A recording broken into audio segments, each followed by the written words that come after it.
Bueno, Señor, y para siempre tu misericordia. Y queremos honrarte y glorificarte en esta tarde, como solamente tú te mereces, Señor. Aleluya. Gracias, Padre. Amén y amén. Pueden tomar asiento, mis hermanos. Gracias, Señor Jesús. Gloria a Dios. Los niños pueden pasar a sus clases, por favor. Yo sé que lo están deseando. Así es que los demás nos quedaremos aquí mientras los niños están recibiendo sus clases en la escuela dominical. Y una vez más, damos gracias al Señor por todos los hermanos y hermanas que fielmente todas las semanas, mientras nosotros estamos aquí en el culto principal, ellos atienden a los niños para que puedan aprender de la palabra. Así que Dios les bendiga y también la bendición de Dios les llegue a ellos a lo largo de este culto y de toda la semana. Damos gracias al Señor por estar aquí. Pastor Walter hablaba de que había tenido alergia durante la semana. Esta semana a nosotros nos agarró un resfriado bastante grande, del cual todavía nos estamos recuperando. Pero bueno, yo tenía muchas ganas de estar hoy aquí en la iglesia el domingo. Y aunque todavía no estamos bien del todo, damos gracias al Señor que podemos estar aquí, viendo la cara de todos ustedes. Inclina tu rostro un momentito, vamos a orar. Pedir que en esta tarde el Señor hable a nuestros corazones, a nuestras vidas. Estamos sin lugar a dudas viviendo tiempos muy interesantes, tiempos difíciles, tiempos peligrosos, tiempos de guerras y de rumores de guerras, de nación contra nación, reino contra reino. Y como bien sabemos, esto no ha hecho más que comenzar. Pero nos agarramos a la palabra de nuestro Dios, a tus promesas, Señor. Y por eso pedimos que en esta tarde tú hables a nuestros corazones, que tu palabra pueda llegar a muchos lugares, Señor, sin problemas. Y que tú nos hables en esta tarde y podamos recibir la porción que tú tienes para nosotros y fortalezcas nuestra fe y nos animes para seguir adelante en la carrera que tenemos por delante, Señor. Ponemos este tiempo de reflexión, de estudio de tu palabra en tus manos. Dirígenos y abre nuestros oídos en el nombre bendito de Jesús. Amén y amén. Gloria a Dios. Os voy a contar una historia que probablemente a más de uno les va a poner los pelos de punta. Un grupo de soldados, con su comandante a la cabeza, después de estar haciendo sus trabajos, volvieron a casa y encontraron que su casa había sido totalmente destruida. Le habían prendido fuego y lo peor de todo no fue eso, sino que se llevaron a sus hijos y a sus mujeres cautivas, secuestradas. El dolor era terrible. Sus gritos dice que se oían en muchos lugares. Se tiraron al suelo, rompieron sus vestiduras y lloraron y lloraron y lloraron y no sabían realmente qué hacer. Era una desesperación tan grande. Volveremos a ver a nuestras esposas, volveremos a ver a nuestros hijos. ¿Qué pasará con ellos, verdad? Qué dolor tan imposible de describir con palabras, ¿no? Se juntaron y decidieron, como dice el refrán, tomar el toro por los cuernos. Dijeron, vamos a buscarlas. Vamos a buscarlas. Que Dios nos ayude, que Dios nos dirija. Y jugándose la vida, se pusieron todos de acuerdo y se metieron en el terreno del enemigo. Con el corazón roto, pero con su mirada en el Señor a buscar a sus esposas y a sus hijos. Encontraron a uno que había participado en el ataque a sus casas, a sus familias, que estaba herido. Lograron extraerle la información porque ¿a dónde vamos a buscarlas? ¿Dónde nos metemos? ¿Por aquí, por allá? Lograron encontrarlas. Lograron encontrar a sus esposas, a sus hijos, a sus seres queridos. Estaban todos vivos. Y jugándose la vida, se adentraron en el campamento del enemigo y se dieron cuenta que estaban riéndose y repartiéndose caramelos y pasteles y blasfemando contra el Dios del cielo. Terrible, ¿verdad? Pero lograron arrebatarle el botín a esos salvajes y lograron volver a llevar a sus hijos y a sus esposas nuevamente, por lo menos a la tierra, ¿no? No a la casa, porque ya no estaba, ya estaba destruida. Me imagino que algunos de ustedes estarán pensando, pero esas noticias no han salido en ningún medio de comunicación.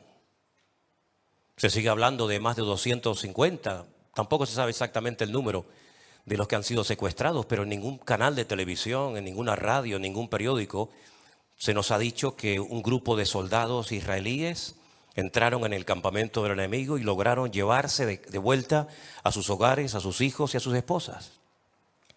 Y es que en ningún canal de televisión te lo van a contar. Porque esta historia no tiene nada que ver con el 7 de octubre. Esta historia que te acabo de contar ocurrió hace 3000 años. En la misma zona y con los mismos enemigos que vinieron a quemar y a destruir y a llevarse cautivas a mujeres y a niños indefensos. Esta historia que te acabo de contar, por supuesto, que no aparece en la televisión, porque es una historia que solamente aparece registrada en un libro de la Biblia, en el capítulo 30 de Primera de Samuel. El capítulo 30 de Primera de Samuel dice que cuando David y sus hombres llegaron a Siglat, donde ellos vivían, los de Amalek habían invadido el Negev y a Siglat, y habían asolado a Siglat y le habían prendido fuego. Y se habían llevado cautivas a las mujeres y a todos los que estaban allí, desde el menor hasta el mayor. Pero a nadie habían dado muerte, sino se los habían llevado al seguir su camino. Vino pues David con los suyos a la ciudad, y he aquí que estaba quemada, y sus mujeres y sus hijos y sus hijas habían sido llevados cautivos. Entonces David y la gente que con él estaba alzaron la voz y lloraron hasta que les faltaron las fuerzas para llorar. Se vuelve otra vez a repetir la misma historia, ¿no? Parece mentira. Hace 3000 años pasó exactamente lo mismo que volvió a ocurrir el día 7 de octubre de este año 2023. Las dos mujeres de David, ¿verdad? Aquí menciona el nombre de una de ellas, Ahinoam, Jezreelita, y Abigail, la que fue la mujer de Nabal, el del Carmel, también eran cautivas. David se angustió mucho porque el pueblo incluso hablaba de apedrearlo. Pues todo el pueblo estaba en amargura de alma, cada cual por sus hijos y por sus hijas. Mas David se fortaleció en el Señor su Dios. ¿Cuántos dicen amén? Ahí está el secreto, hermanos. En medio de la angustia, invocar el nombre de nuestro Dios y fortalecernos en Él y en su palabra. Y David le dijo al sacerdote Abiatar, hijo de Ahimelech: yo te ruego que me acerques el efod. Y Abiatar le acercó el efod a David. Era la forma de consultar rápidamente cuál era la voluntad de Dios. No había tiempo que perder, cada minuto contaba en su contra. David consultó al Señor y le dijo: ¿perseguiré a estos merodeadores? ¿Los podré alcanzar? Y él le dijo: sí, síguelos, porque ciertamente los alcanzarás y de cierto librarás a los cautivos. Partió pues David, él y sus 600 hombres que con él estaban, y llegaron hasta el torrente de Besor, donde estaban algunos, donde quedaron algunos. Y David siguió adelante con 400 hombres, porque se quedaron atrás 200, que cansados no pudieron pasar el torrente de Besor. Y hallaron en el campo a un hombre egipcio, el cual trajeron a David, y le dieron pan, y comió, y le dieron agua de beber. Y le dieron un pedazo de masa de higos secos y 2 racimos de pasas. Y luego que comió y bebió él su espíritu, en él su espíritu, volvió su espíritu, porque no había comido pan ni había bebido agua en 3 días y en 3 noches. Y David le dijo: ¿de quién eres tú y de dónde eres? Él respondió: soy un joven egipcio. Yo soy siervo de una amalecita, y me dejó mi amo hoy hace 3 días porque yo estaba enfermo. Así son los amalecitas. ¿Se dan cuenta? Así son los amalecitas. David lo recoge, le da de comer, le da de beber, lo atiende, le da agua, y sin embargo su amo al ver que su criado estaba enfermo, en vez de hacer lo mismo que hizo David, lo que hace es que lo abandona. Qué diferencia, ¿no? Qué diferencia. Y le dijo David, versículo 14, pues hicimos una incursión en la parte del Negev, que es de los cereteos y de Judá, y al Negev de Caleb, y pusimos fuego a Siglat. Y dijo David, ¿me llevarás tú a esa tropa? Y él le dijo, júrame por Dios que no me matarás ni me entregarás en mano de mi amo, y yo te llevaré a esa gente. Lo llevó pues, y aquí que estaban desparramados sobre toda aquella tierra, comiendo y bebiendo y haciendo fiesta. Siempre lo han hecho, siempre lo seguirán haciendo. Por todo aquel gran botín que habían tomado de la tierra de los filisteos y de la tierra de Judá. Y los hirió David desde aquella mañana hasta la tarde del día siguiente. No escapó de ellos ninguno, solamente 400 hombres montaron sobre sus camellos y huyeron. Y libró David todo lo que los amalecitas le habían tomado, y asimismo libertó David a sus 2 mujeres. Y no le faltó cosa alguna, chica ni grande, ni así de sus hijos como de sus hijas, del robo y de todas las cosas que había tomado, todo lo recuperó David. Es increíble, ¿verdad?, cómo hay un enemigo en la Biblia cuyo nombre es Amalek, que es diferente, totalmente diferente a todos los enemigos con los cuales se ha tenido que enfrentar en el pasado el pueblo de Israel. Conocemos los nombres de esos enemigos. Había 7 enemigos principales que se habían, apoderado de una tierra que no era de ellos. Ellos tenían sus tierras, ellos tenían sus países, pero ellos querían, además de lo que tenían, apropiarse de un terreno que Dios ya había dicho al patriarca Abraham siglos atrás que esa era la tierra de su descendencia, del hijo de Isaac, de Jacob, etcétera, etcétera. La palabra de Dios nos enseña que esas naciones tenían que ser derrotadas y expulsadas de ese terreno, a menos que se rindieran. Pero de todos los enemigos que la Biblia menciona, hay uno que es completamente diferente a todos. Porque no solamente es un enemigo, físico, con el cual había que enfrentarse, sino que tipifica, representa todo lo que se opone a Dios.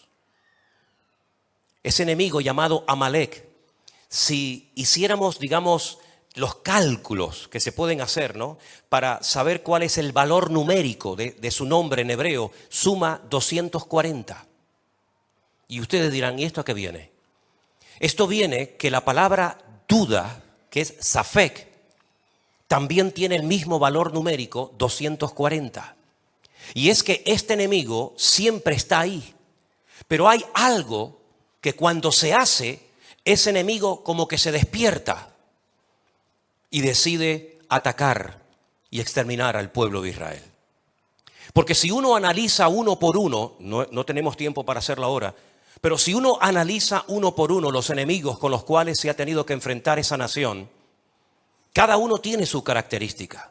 De hecho, ya el nombre que recibe cada uno de los enemigos significa algo, y las estrategias, la forma de operar, la forma de atacar, pues nos dice mucho acerca de ese enemigo. Pero Amalek es un enemigo traicionero, porque es el enemigo que ataca por la retaguardia.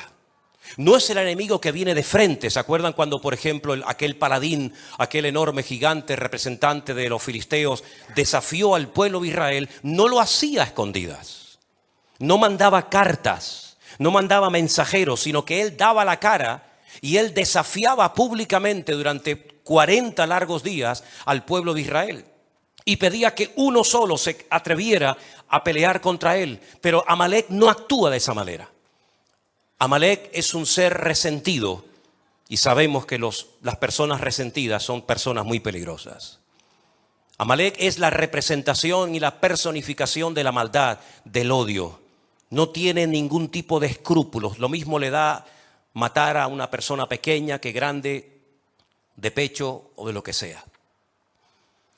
En el libro de Deuteronomio, cuando se habla de este enemigo, se nos dicen cosas muy interesantes. En Deuteronomio capítulo 25, verso 17, el Señor dice: acuérdate de lo que te hizo Amalek contigo en el camino cuando salías de Egipto. Acuérdate. Miren, cuando ustedes ven, por ejemplo, en cualquier representación o cuadro, o por ejemplo, las tenemos ahí. Me acabo de dar cuenta que en la puerta de la iglesia también tenemos como una especie de tabla de los 10 mandamientos. Ustedes se van a dar cuenta de que nunca se escribe todo el mandamiento completo, sino siempre se escriben las primeras palabras. No se escribe todo el mandamiento. Simplemente leyendo las 2 o 3 primeras palabras, automáticamente tú sabes a qué mandamiento se refiere. Si es el primero, el cuarto, el quinto, el octavo, el décimo o el que sea. Hay un mandamiento que empieza diciendo Zahor et Yom HaShabbat. Zahor. Zahor es una orden. Acuérdate, en ese caso, del día de reposo para santificarlo. Cuando el judío oye Zahor, automáticamente lo primero que piensa es en ese mandamiento que Dios le dio al pueblo de Israel para que lo guardaran por generaciones. Zahor, recuerda, acuérdate del día de reposo. Es la misma palabra, exactamente el mismo término que Moisés utiliza para que cuando oigan esa palabra, no solamente recuerden cumplir con el Shabbat, con el día de reposo, sino que dice, Zahor, recuerda, acuérdate de lo que te hizo Amalek cuando venías de Egipto y te salió en el camino. En otras palabras, no olvides ese encuentro con él, no lo olvides, recuérdalo siempre. Hay muchas cosas que la Biblia nos enseña que tenemos que olvidar, pasarlas ya al pasado, pasar la página. Pero hay otras cosas que tú no te puedes permitir el lujo de olvidar. Y no hay nada peor que perder la memoria espiritual. No hay nada peor que perder la memoria de aquellas cosas que el Señor nos ordena en su palabra que tenemos que recordarlas. Acuérdate de lo que te hizo Amalek, de cómo te salió al encuentro en el camino y te desbarató la retaguardia, toda la parte de atrás te la rompió. Atacó a los débiles que iban detrás de ti cuando tú estabas cansado y trabajado. Esa expresión la utilizó Jesús en un momento de su vida en el ministerio. Venid a mí, los trabajados y cargados. ¿Dónde iban los trabajados y cansados? En la retaguardia, porque no podían seguir con el ritmo de los que iban en la parte de adelante del campamento. A esos cansados, a esos trabajados, a esos débiles, dice que les atacó porque no tuvo ningún temor de Dios. No tuvo ningún respeto a Dios. Por tanto, cuando el Señor tu Dios te dé descanso de todos tus enemigos alrededor, en la tierra que el Señor tu Dios te da por heredad para que la poseas, cuando ya estés reposado, cuando ya estés instalado en el país, cuando ya tengas el control de todo tu territorio, tienes que poner en práctica esto que yo te estoy mandando hoy. Borrarás la memoria de Amalek de debajo del cielo y no lo olvides. Lo tishkach, otra forma también de recordar algunos mandamientos del Antiguo Testamento. Acuérdate y no te olvides de lo que este enemigo te hizo cuando venías rumbo a la tierra prometida. Es interesante notar que aquí encontramos la orden de lo que hay que hacer con esta gente, de lo que había que hacer con este pueblo. Pero el ataque también lo relata la Biblia en el libro de Éxodo, concretamente en el capítulo 17. Vamos a leerlo. Por favor, presten suma atención, porque esto es muy importante. Versículo 8. Vino entonces Amalek y peleó contra Israel en Refidim. ¿Por qué menciona el lugar donde Amalek atacó al pueblo de Israel? ¿Qué más da?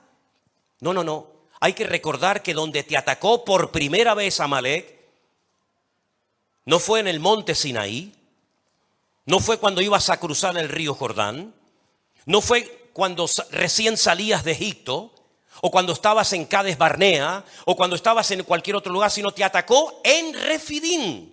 Y eso vamos a ver por qué lo relata la Biblia. Moisés le dijo a Josué, escógenos varones, sal a pelear contra Amalek. Mañana yo estaré sobre la cumbre del collado y la vara de Dios en mi mano. Josué hizo como le dijo Moisés, peleando contra Amalek, y Moisés, Aarón y Hur subieron a la cumbre del collado. Sucedía que cuando alzaba Moisés su mano, Israel prevalecía. Mas cuando él bajaba sus manos, prevalecía Amalec. Las manos de Moisés se cansaban, por lo que tomaron una piedra y la pusieron debajo de él y se sentó sobre ella. Y Aarón y Hur sostenían sus manos, el uno de un lado y el otro de otro lado. Así hubo en sus manos firmeza hasta que se puso el sol. Josué deshizo a Amalec y a su pueblo a filo de espada. Y el Señor le dijo a Moisés: escribe esto para memoria en un libro y di a Josué que raeré del todo la memoria de Amalec de debajo del cielo. Y Moisés edificó un altar y llamó Jehová Nisi, que significa Dios es mi milagro. Algunos dicen, bueno, mi bandera. Realmente es un nombre que significa Dios es mi milagro. Y dijo: por cuanto la mano de Amalec se levantó contra el trono de Dios. Esto no se dice con ningún otro enemigo. Amalec no solamente atacó físicamente al pueblo de Israel, sino que dice que se levantó contra el trono de Dios. Y el Señor tendrá guerra con Amalec de generación en generación. Si el pueblo de Amalec como tal hoy en día no existe un pueblo que se llame Amalec, ¿por qué dice la Escritura que el Señor tendrá guerra contra Amalec de generación en generación? Si hace muchas generaciones que Amalec ya dejó de existir. Es que Amalec es mucho más que un enemigo físico natural. Amalec representa un espíritu, un demonio. Fijaros que la estrategia de Faraón, para él con llevar de vuelta cautivos a los hijos de Israel como esclavos a Egipto, se conformaba. Él no quería matarlos. Él quería usarlos como mano de obra, como esclavos en Egipto. Sin embargo, la estrategia de Amalec es diferente. Amalec no quiere simplemente hacer cautivos. Si los hace es para dañar la moral del pueblo. Amalec lo que quiere es exterminar de la faz de la tierra a ese pueblo. Y ahora tú puedes analizar a lo largo de la historia cuántos pueblos, cuántos imperios, cuántas personas fueron tomadas por este espíritu y decidieron arrasar, borrar de la faz de la tierra al pueblo de Israel. Sería muy interesante que analizaras esto a lo largo de la historia y te dieras cuenta de que no ha sido solamente Amalec el que intentó hacerlo, sino otros tantos. Es un espíritu que va saltando de generación en generación, y en el momento en el que el pueblo de Dios comete un gravísimo error, que es el que vamos a leer ahora, automáticamente se aviva, se activa ese poder destructivo de este enemigo llamado Amalec. El pueblo de Israel sale de la esclavitud en Egipto con el objetivo de ir a la tierra que Dios le había prometido al patriarca Abraham, a Isaac y a Jacob. Pero antes de entrar en la tierra prometida, le sale al encuentro este enemigo. ¿Pero dónde le salió? En Refidín. ¿Y por qué le salió? Porque dice que cuando llegaron a Refidín no había agua para el pueblo. Lo dice Éxodo 17:1. No había agua para el pueblo. ¿Qué es lo que hace el pueblo? Ya habían visto muchas veces la mano de Dios. Ya habían visto cómo el Señor había hecho auténticos milagros para ellos, únicos e irrepetibles. ¿Por qué no clamaron a Dios? ¿Por qué no se humillaron delante de Dios? ¿Por qué no le dijeron: Señor, ayúdanos? ¿Qué es para ti darnos agua? Si acabas de hacer tremendos milagros en el imperio más poderoso del mundo, que era el imperio de los egipcios. No clamaron a Dios. Dice que el pueblo murmuró contra Moisés. Y le dijeron: ¿por qué nos hiciste subir de Egipto para matarnos de sed a nosotros, a nuestros hijos y a nuestros ganados? A mí me hace gracia porque parece que cuando no había agua, Moisés tenía como una cuba de agua en la tienda de campaña y él tenía agua en cantidad, ¿no? No es como estos sinvergüenzas de Hamás que dice que no hay combustible en la franja de Gaza, pero sin embargo tienen en un poquito más al sur más de 550,000 litros de combustible, pero lo utilizan para sus necesidades personales. Moisés no hacía eso. Cuando no había agua ni para Moisés, ni para Miriam, ni para Aarón, ni para el pueblo, ni para nadie. Pero sin embargo le echan la culpa a Moisés y le dicen, ¿por qué nos sacaste al desierto para matarnos de sed? Y entonces Moisés clama al Señor y le dice, Señor, ¿qué haré con este pueblo? De aquí a poco me van a apedrear.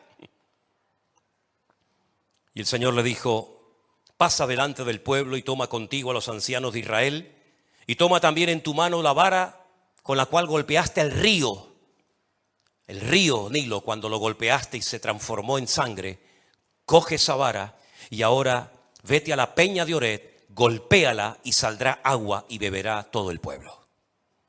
Moisés lo hizo en presencia de los ancianos y por eso llamó el nombre de aquel lugar Masá y Meriba, por la rencilla de los hijos de Israel, porque tentaron a Dios diciendo, ahí viene el dato, ¿qué fue lo que dijo Israel en Refidim? ¿Vamos a matar a Moisés? Sí, es verdad, lo dijeron. Pero ¿qué más dijeron? Dice, ¿está o no está Dios entre nosotros? Ahí activaron al enemigo llamado Amalek. Cuando el pueblo de Dios puso en duda la credibilidad de Dios entre ellos, automáticamente dice la Biblia en el versículo siguiente que Amalek se va hasta Refidim y allí les ataca por la espalda. ¿Te das cuenta cómo nuestra boca puede abrir o cerrar muchas cosas, hermanos? ¿Te das cuenta lo importante que es? Mejor estar callados que decir tonterías o hablar incorrectamente y darle lugar al enemigo. Cada vez que te quejas, cada vez que dudas, cada vez que cuestionas la credibilidad y el poder de Dios, le está dando la posibilidad al enemigo de que te sacuda y de que haga cosas que no tenía por qué hacer, pero tú le has dado lugar. ¿No habéis leído el versículo de la Escritura por la pluma de Pablo que dice, no deis lugar al enemigo, más bien someteos a Dios para que podáis resistir al diablo y entonces huirá de vosotros? Pero el pueblo de Israel en ese lugar donde no había agua, no clamaron, no oraron, no buscaron de Dios, no se humillaron, no pidieron misericordia, sino que se ponen a murmurar y se ponen a criticar y se ponen a hablar en contra de Moisés y no contentos con eso, sino que encima dicen, ¿dónde está Dios? Nos ha abandonado en medio del desierto y automáticamente aparece en la escena Amalek. Porque Amalek es el pirata del desierto. Amalek es el que aprovecha la debilidad, la división, la discordia, la desunión de los hermanos para hacerse presente y atacar al débil y al que no está preparado. ¿Por qué dijo el Señor, velad y orad para que estas cosas no os sorprendan como ladrón en la noche?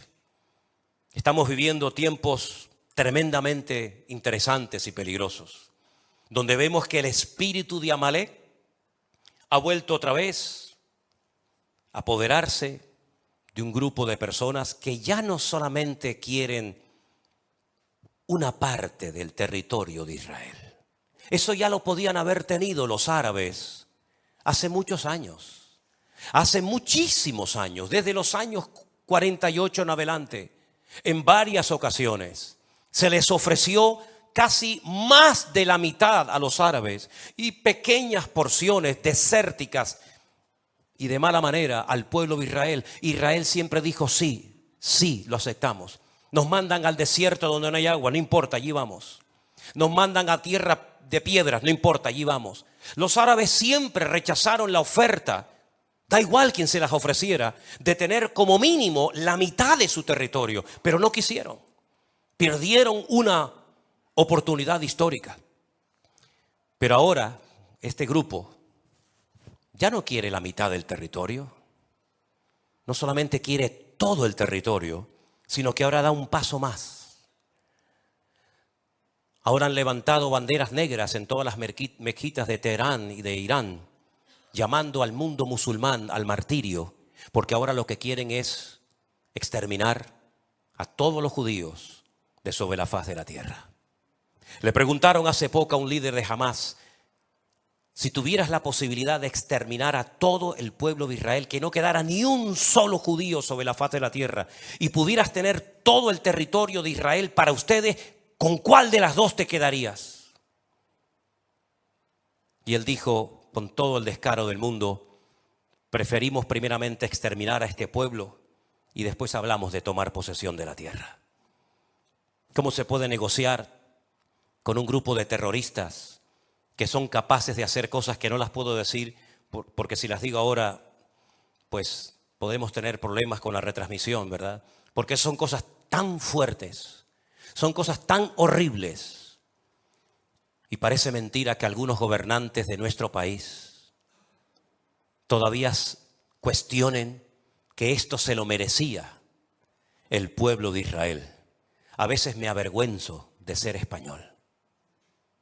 A veces me avergüenzo de tener pasaporte español. Y no me extrañaría nada que en los próximos viajes a los españoles no nos dejaran entrar a territorio israelí.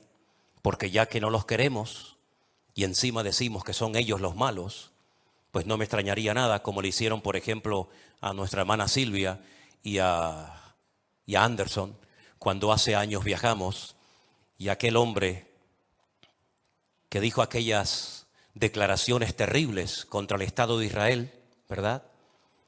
Pues el jefe de la seguridad del aeropuerto nos dijo: no voy a dejar entrar a ningún venezolano por las declaraciones que hizo su presidente.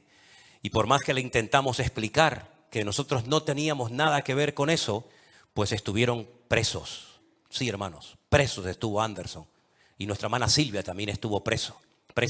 Y otro hermano que también se congregaba con nosotros hace años en la iglesia del Puerto de la Cruz. Del dolor tan grande, ¿verdad? Del dolor tan inmenso de aquellas declaraciones que hizo aquel hombre, que se cumplió literalmente lo que dice la palabra de Dios.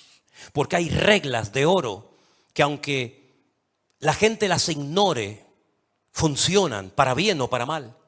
Yo bendeciré a todos los que te bendigan y maldeciré a todos los que te maldigan. Es así. Y ese hombre maldijo, como dijo en aquella ocasión, desde lo más profundo de sus entrañas a ese pueblo.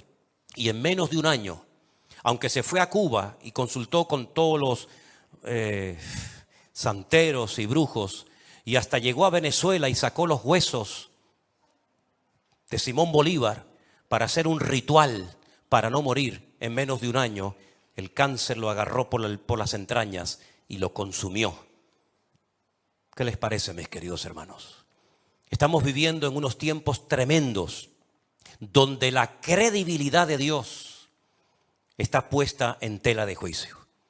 Hay algo tremendamente interesante que pasa con este ataque de Amalek contra el pueblo de Dios. La palabra trono en hebreo se dice kisé. Y el nombre de Dios, todos sabéis que tiene 4 letras. Yod, Hei, Bat, Hei. Cuando se habla de que él atacó el trono de Dios, no aparece kisé Adonai, sino aparece Kes Yah. Es decir, le falta una letra a la palabra trono y le faltan 2 letras al nombre de Dios. Y esto tiene que tener una explicación, claro que tiene que tener una explicación. No es hasta el tiempo del final, cuando en el Salmo, por ejemplo, 9, versículos 7 y 8, el Señor reine y gobierne sobre toda la tierra, que vuelve otra vez a aparecer el nombre del trono y el nombre de Dios completo. Es decir, lo que os dije la semana pasada, por favor recordar los mensajes. No pasáis la página y decís, bueno, otro mensaje más. Recordar las escrituras, recordar lo que se enseña desde este púlpito. Hermanos queridos, detrás de todo esto hay un conflicto, una guerra espiritual. El mundo espiritual es tan real como la silla en la que usted está sentado esta tarde.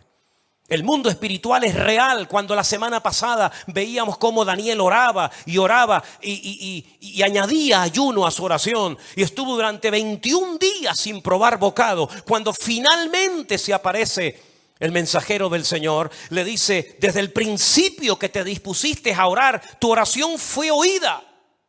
Pero una cosa es que nuestra oración suba, que sea oída, y otra cosa muy diferente es que baje la respuesta. Y dice, el tema es que el príncipe de Persia se opuso y tuvo que venir Miguel a ayudarme. Y cuando termine este conflicto voy a ir a pelear contra otro príncipe, que es el príncipe de Grecia. Y tú dices, pero ¿de qué estamos hablando? De un conflicto en el mundo espiritual. Satanás es el príncipe de las tinieblas y hay un conflicto espiritual. No es un conflicto, un problema político.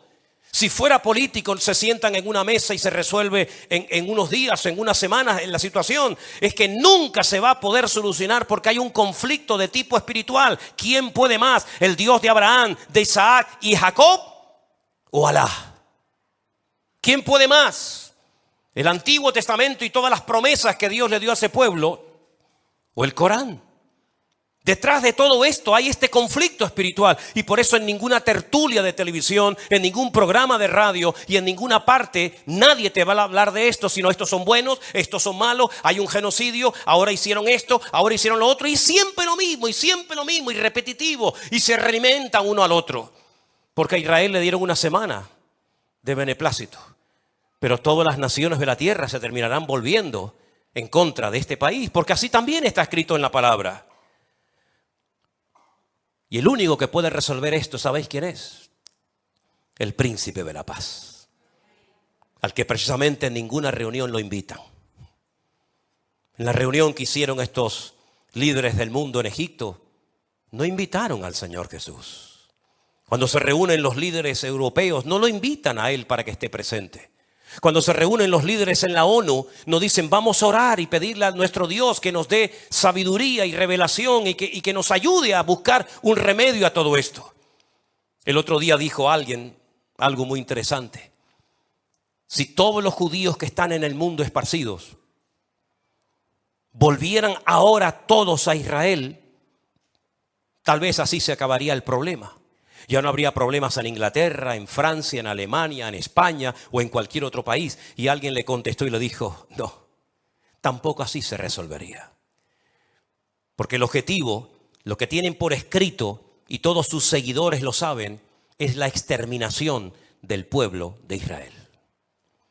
Está en peligro, entre comillas, el nombre de Dios. Y Dios dice que intervendrá y salvará, no por vosotros, sino por amor a mi nombre, porque el Señor ha comprometido su palabra en guardar a ese pueblo y ese territorio y a esas familias, aunque no crean en Él, aunque le rechacen. Fíjate lo misericordioso y lo amoroso que es Dios, que a pesar de los pesares, Dios dice, aquí estaré siempre peleando por mi tierra, porque la tierra de Israel no es ni de los judíos, ni de los palestinos, ni de nadie, sino la tierra es de nuestro Dios. Así que mis queridos hermanos, hasta que no entienda la gente que esto es un conflicto espiritual, difícilmente van a poder acertar y darse cuenta de que realmente el único que puede solucionar todo esto es nuestro Dios. Hay algunas características que he anotado aquí que quisiera compartir con ustedes acerca de cómo actúa este espíritu, que no solamente actuó digamos un poco en el tiempo del faraón, aunque realmente con matar a los niños se conformaba. Dejó a las mujeres, por ejemplo, vivas.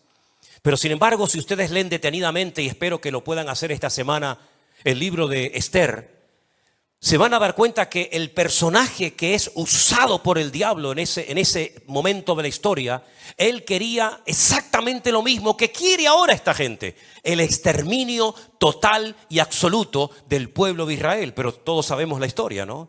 Todos sabemos que le salió el tiro por la culata, pero ya hubo otro segundo intento, y a lo largo de la historia ha habido otros momentos y otros lugares. Número 1, la Biblia dice que Amalek no tiene ningún temor de Dios. No tiene ningún temor de Dios. Porque la Biblia dice que ese espíritu se levanta contra todo lo que es objeto de culto. Todo lo que tiene que ver con el Dios vivo y verdadero lo quiere atacar y borrar de la faz de la tierra. Ataca por la espalda a las mujeres, a los niños, a los cansados. No respeta a nadie, no tiene ningún tipo de afecto natural. Por eso dice la Biblia en Romanos capítulo 1 y capítulo 2 que por haber perdido todo afecto natural, Dios los entrega a hechos vergonzosos. Este enemigo se alimenta con sangre, porque dentro de la cultura del Islam, ellos saben perfectamente, dentro de sus principios religiosos, que el Maguid no viene hasta que haya un río de sangre. Y ustedes se preguntarán, ¿y quién es este Maguid? El Maguid en el Islam es el Mesías. El Maguid en la Biblia es el anticristo. Y el otro día dijo un líder, porque dicho sea de paso, los líderes de Hamás, que son todos multimillonarios y tienen fortunas tremendas, no están en la Franja de Gaza. Están muchos en Qatar y en otros lugares pegándose la gran vida, ¿verdad? mientras su pueblo pues está como está. Él dijo que la única manera de atraer al Magid es con ríos y ríos de sangre. Son como los vampiros, se alimentan de sangre. Es traicionero, es rencoroso, lucha contra Dios. Fue el enemigo que pretendía frenar el avance del pueblo de Dios en su conquista, en su objetivo de tomar la tierra prometida. Dios le había dicho, esta es la tierra donde fluye leche y miel, la tierra que yo le prometí a vuestros padres. Y Amalek se para y dice, no vais a pasar por aquí. Por eso dice la Biblia que tuvieron que hacer un rodeo y no entraron por el sur, por lo que sería hoy en día la franja de Gaza, sino que hicieron un rodeo y entraron por los campos de Moab, por lo que sería hoy en día Jordania, otro país inventado, dicho sea de paso, y tuvieron que cruzar el río Jordán. Y cuando cruzan el río Jordán, el primer obstáculo que se encuentran, por supuesto después del río, es la ciudad de Jericó. ¿Por qué hicieron ese rodeo? Porque Amalek era un enemigo que como los atrapara, los quería arrasar de la faz de la tierra. Y el Señor le dijo, te vas a encargar de ellos, pero una vez que tomes posesión de la tierra, una vez que ya tengas el control de la tierra, no te olvides de lo que te hizo y borrarás su memoria de la faz de la tierra. Amalek es como una especie de virus. Es un virus que muta. Hoy utiliza un grupo, mañana utiliza otro, hoy utiliza un sistema político, mañana un sistema religioso. Y es un virus que va mutando a través de los tiempos. Y la persona que se abre y está dispuesta a ser afectada, usada por ese virus, por supuesto que lo hace, y más si tiene poder y más si tiene dinero. Representa el antagonismo puro en contra de todo principio moral o espiritual o de la índole que sea. Es interesante notar que los datos dicen que desde la Segunda Guerra Mundial no habían muerto en un solo día tantos judíos como desde el tiempo de la Shoah, el tiempo del Holocausto. Y es que se vuelve a repetir la historia, ¿verdad? Se vuelve otra vez a repetir, no con el nombre de Amalek, sino con el nombre de, en este caso, de Hamás. Palabra que aparece muchas veces, 39 veces en la Biblia. 39 veces aparece la palabra Hamás en la Biblia. La primera vez que aparece, para darles un pequeño dato, es cuando el Señor dice que observó la tierra y la tierra estaba llena del Hamás. Estaba llena de actos de violencia y el Señor dijo, hasta aquí hemos llegado. Borrón y cuenta nueva. Prepara el arca donde te salvarás tú y todos los que quieran salvarse. Hermanos queridos, estamos viviendo en tiempos peligrosos, en tiempos difíciles, porque si este espíritu no se para en ese lugar donde está ahora centrado, saltará a toda Europa. Y Europa, que está dormida y atontada desde hace ya muchísimos años, abierta a lo que nunca tenía que haberse abierto y cerrada a lo que nunca tenía que haberse cerrado, será la siguiente víctima. Porque no se olviden que todos y cada uno de nosotros, no solamente por ser, digamos, occidentales, sino además por ser cristianos, seguidores de Cristo, del Rey de Reyes y Señor de los Señores, el que murió y resucitó al tercer día, también nos hemos convertido en enemigos potenciales de este tremendo espíritu llamado Amalek, o ponle el nombre que tú prefieras. ¿Cómo se puede vencer y cómo se puede luchar contra todo esto? De rodillas. Lo decía Walter hace un rato. Nuestra gran fortaleza, ¿sabéis cuál es? ¿Sabéis cuál es la fortaleza nuestra en este momento? Nuestra debilidad. Nuestra gran fortaleza es que somos débiles para defendernos contra estas cosas. Pero el Señor le dice a los débiles, digan los débiles, fuerte soy en el Señor. Esta batalla espiritual no es contra sangre y contra carne, por lo menos lo que nos toca a nosotros, sino contra príncipes, contra potestades, contra gobernadores, contra huestes espirituales de maldad en las regiones celestes. Por eso Pablo habla de escudo, de yelmo, por eso Pablo habla de una armadura y describe cada una de las piezas de esta armadura como algo que el enemigo quiere robar, como os dije la semana pasada. El yelmo de la salvación no quiere que la gente se salve, sino que se condenen eternamente. El apresto del evangelio de la paz quiere robar la paz y poner la guerra. Dice la Biblia que el escudo es el escudo que representa la fe. Quiere quitar la fe. Quiere que la gente sea incrédula, que crean tonterías menos en quien tiene que creer. Y así sucesivamente el enemigo tiene una agenda, porque déjeme que les diga algo, Satanás no se cansa, Satanás no toma vacaciones, Satanás no se toma un respiro, Satanás es un ser amargado, frustrado, que está constantemente pensando en el mal, es padre de mentira. Y está tratando, sabiendo que le queda poco tiempo, porque si alguien sabe en el mundo espiritual que le queda poco tiempo, ese es él. Pero sabemos que en este poco tiempo la iglesia tiene que estar preparada con lo único que puede hacer, orando y velando para que estas cosas no nos sorprendan, como si alguna cosa extraña estuviera aconteciendo en el mundo, sino que supiéramos que nuestros hermanos están siendo sacudidos en todas partes. Yo hablo casi a diario con hermanos nuestros en la fe, en Jerusalén, en Tel Aviv, en Galilea. Constantemente estoy hablando, casi todos los días hablo con ellos. Hablé hace unos días, me llamó, mejor dicho, nuestra hermana Susana, que vive en Galilea, en la ciudad de Tiberias.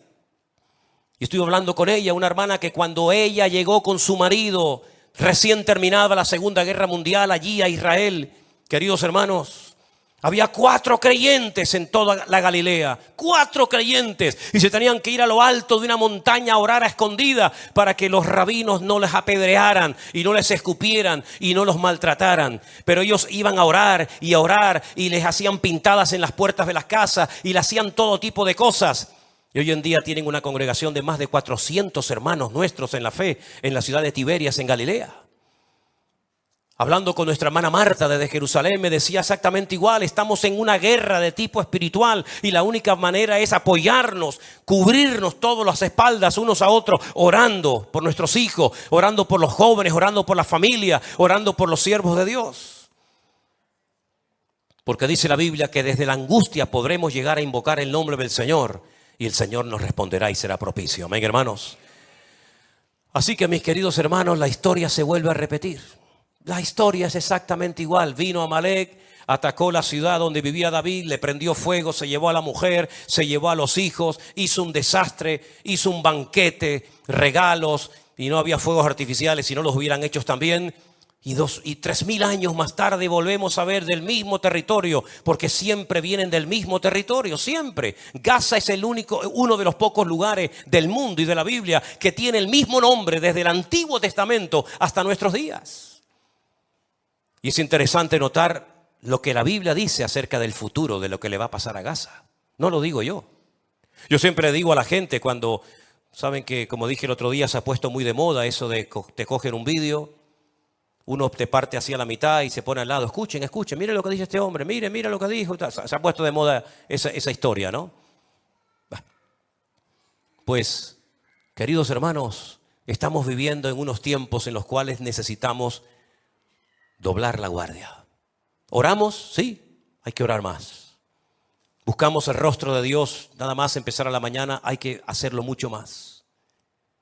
Porque el horno se ha puesto tan fuerte y la presión va a ser tan tremenda. Ya desde el 2020 el Señor nos viene hablando muy claramente. Y nos metió una sacudida a los creyentes y probablemente nos preparó para esta hora de la historia. Porque yo le decía hace un instante a Anderson, ¿quién va a orar por los judíos hoy en día?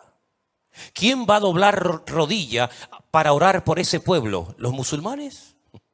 ¿Los budistas? ¿Los hinduistas? Los únicos que van a orar, y espero que lo hagan, por el pueblo de Israel y por nuestros hermanos allí, vamos a ser nosotros los cristianos, los hijos de Dios. Y vuelvo otra vez a repetirse la historia. Israel ahora está triste, la gente está triste, no hay tal vez esa alegría que había antes, ¿verdad? Pero ahí apareció una gentil que consoló a una cansada y triste Noemí, que ya decía, me tengo que cambiar hasta el nombre, porque mi actitud no coincide con el significado de mi nombre, ¿verdad? Y yo creo que en este tiempo, no sé hasta cuándo, yo no sé hasta cuándo el Señor nos permitirá ver lo que está pasando, no lo sé. No tengo ni ideas porque cuando uno vivió el 2020 con la pandemia dijimos, esto fue lo más grande que nos ha pasado en nuestra vida, ¿sí o no? Cerrar todas las iglesias, millones de cristianos sin poder congregarse, Parece que aquello era lo peor que nos podía pasar, ¿no? Dios después cambió todo en bendición.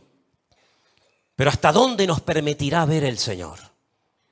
Yo llevo días analizando y leyendo y preguntándole al Señor y orando. Señor, esta va a ser una guerra más, la octava, dicho sea de paso. La octava guerra que Israel no ha empezado nunca ninguna, pero que dicho sea de paso siempre las terminó ganando todas. ¿Será esta una más en la lista? ¿O será esta una que nos lleva a la otra y a la otra? Porque como les dije la semana pasada, y créame que voy concluyendo, lo peor está por venir. Esto es simplemente un pequeño botón de muestra. El enemigo más grande que tiene Israel no es la franja de Gaza. El enemigo más grande vendrá del norte. Les dije que leyeran, ¿se acuerdan?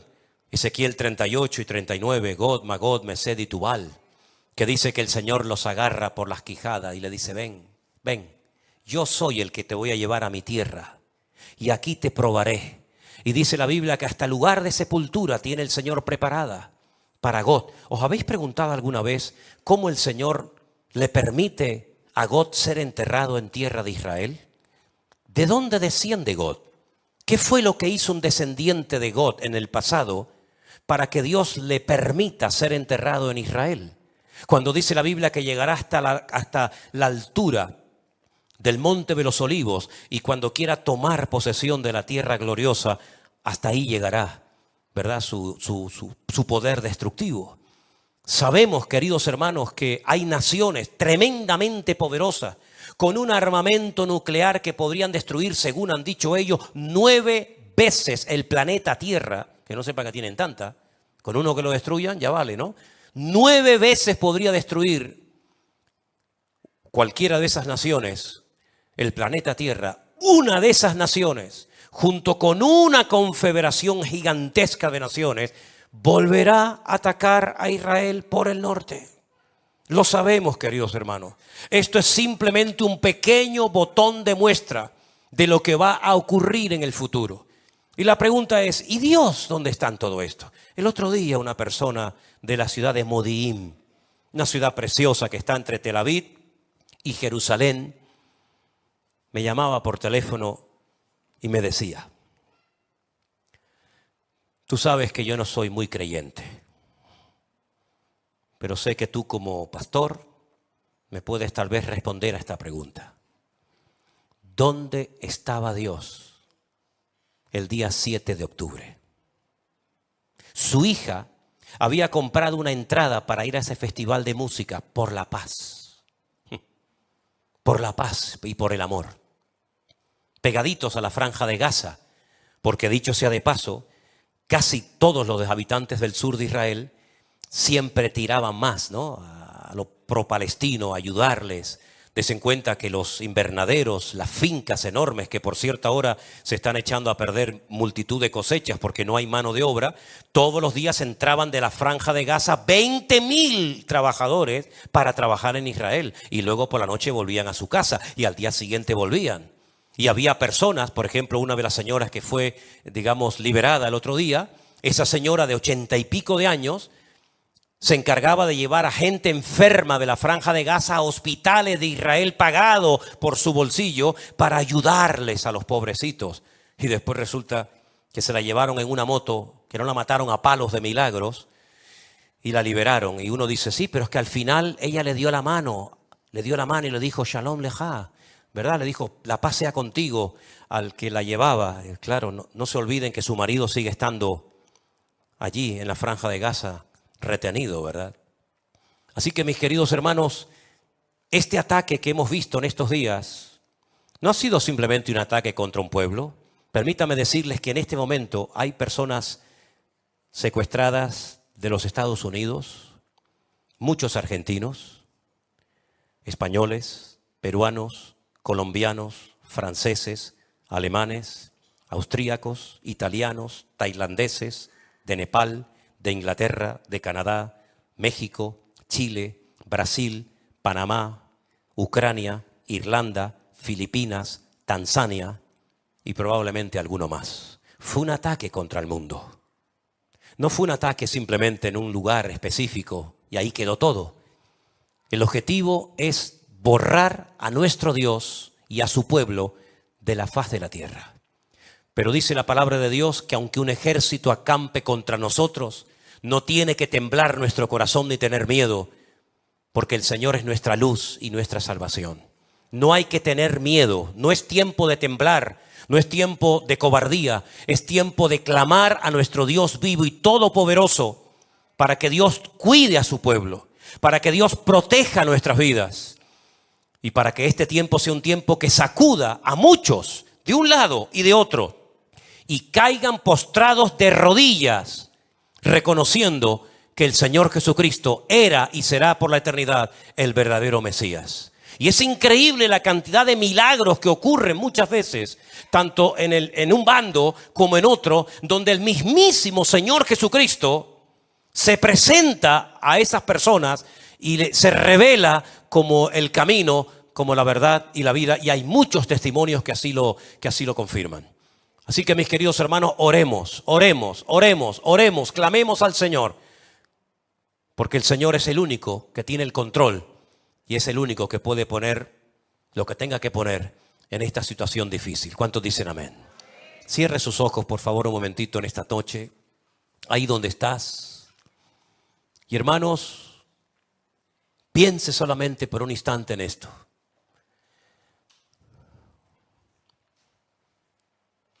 A tan solo unos días atrás, nada de esto había pasado. Todo cambió prácticamente de un día para otro. Ya nos pasó en el día del confinamiento. De un día para otro, todo cambió. Ahora, por segunda vez, vuelve otra vez a cambiar todo. Y como dije la semana pasada, Israel nunca más volverá a ser igual. Los que hemos tenido el privilegio de visitar a Israel durante más de 20 años, nunca más volveremos a encontrarnos aquel Israel que conocimos. Oriente Medio nunca más volverá a ser igual. El mundo nunca más volverá a ser igual. Otro cambio más que se avecina. Y yo les recuerdo que cada vez que hay un cambio en lo natural, hay guerra en lo espiritual. Estaba a punto de caer un imperio y a punto de nacer otro imperio. Daniel tenía que orar y había guerra. Y estamos a punto de ver un cambio en todo, hermanos. Estemos preparados, agarrados a la palabra de nuestro Dios, como un ancla firme. Y recordemos que Él navega con nosotros en medio de la tormenta y en medio de la noche más fría y oscura. Él es nuestra luz y nuestro amparo y fortaleza. Aleluya. Señor, ayúdanos y fortalece a tu amado pueblo, Señor. Fortalécenos en la fe, Señor. Somos débiles, somos vasos de barro, Señor. Tú eres nuestro refugio, Señor. Tú eres nuestro pronto auxilio, Señor. Tú eres nuestro amado Dios del cielo. Aleluya. Señor, nosotros te amamos, Señor, y no queremos fallar en esta hora de la historia. Sabemos que todo esto ha sido una preparación para llegar a esto, aquí. Señor, sosténnos con tu mano poderosa. Ayúdanos, Señor del cielo. Aleluya. Oh Jesús, santo, santo. Adoren al Señor, amados. Adoren al amado Dios, santo. Aleluya, gracias, Señor. Si usted se quiere poner de pie o sentado de rodillas, como usted quiera, pero adoremos al que vive por los siglos de los siglos. Aleluya, gracias, Señor, te adoramos, te adoramos. Gracias, Jesús. Gracias, Señor. Gracias.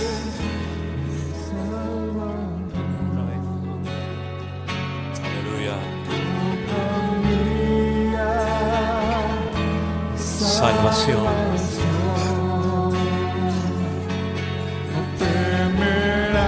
Temerás mi corazón. Gracias. Siempre, siempre. Siempre confiado. Amén, amén.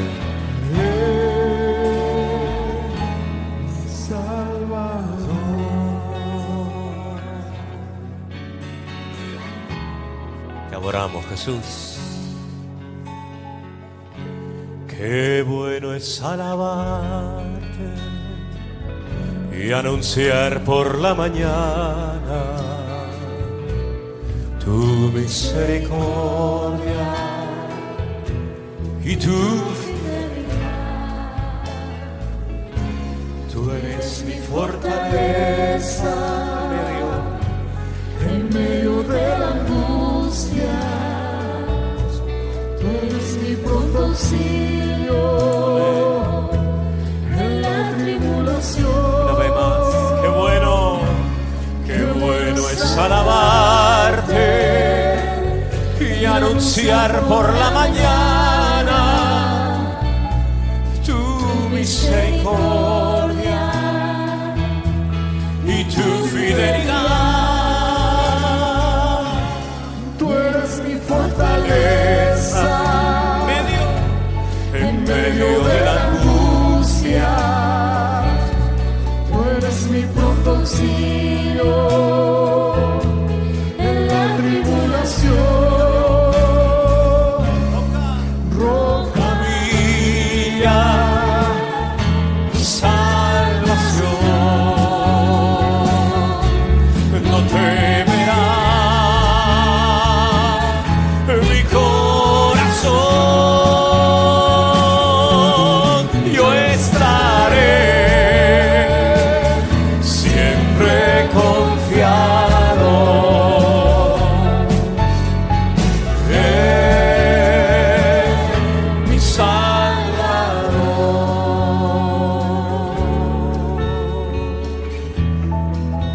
Gracias, Señor, gracias, Señor, te alabamos. Gracias, Señor. Vamos a agarrarnos al Señor cada día, hermanos. No nos queda otra más que agarrarnos a nuestro Dios. Aleluya. Las personas que tienen ya una cierta edad a veces me preguntan, toda la vida esperando para llegar a esta edad, mi casita, mis nietos, mi jubilación. Hermanos queridos, entreguémosle nuestra agenda al Señor. Hace tiempo que le dije, ya no llevo agenda. De hecho, no tengo agenda. No quiero tener agenda, Señor. Mi agenda eres tú, Señor. Lo que tenga que pasar, que pase. Lo que tenga que venir, que venga. Y que Dios nos ayude a dar la talla en esta hora. Porque sería una pena, una tragedia haber corrido tanto tiempo, ¿no? Para al final ser igual que los demás, hablar igual que los demás, dar un paso atrás. Antes prefiero irme con el Señor, antes de que pasemos a la historia como aquellos que predicaban pero que al final se acobardaron y huyeron, ¿no? Hermanos queridos, el Señor está con nosotros. Dígaselo al que está a su lado, dígale, hermano, tranquilo, Dios está en control, Dios está contigo. Aleluya. Saluda a su hermano. Oración, nos gozamos hoy aquí, adorando a nuestro Dios. Bendeciré tu nombre, eterna, adorando a nuestro Dios. Bendeciré tu nombre, eternamente y para siempre, de suprema alabanza, eres digno, mi Señor, roca mía y salvación. Aleluya. No temerá mi corazón. Yo estaré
que aprender a descansar en Dios. No importa lo que te dijeron, no importa lo que te hicieron, tienes que aprender a descansar en Dios.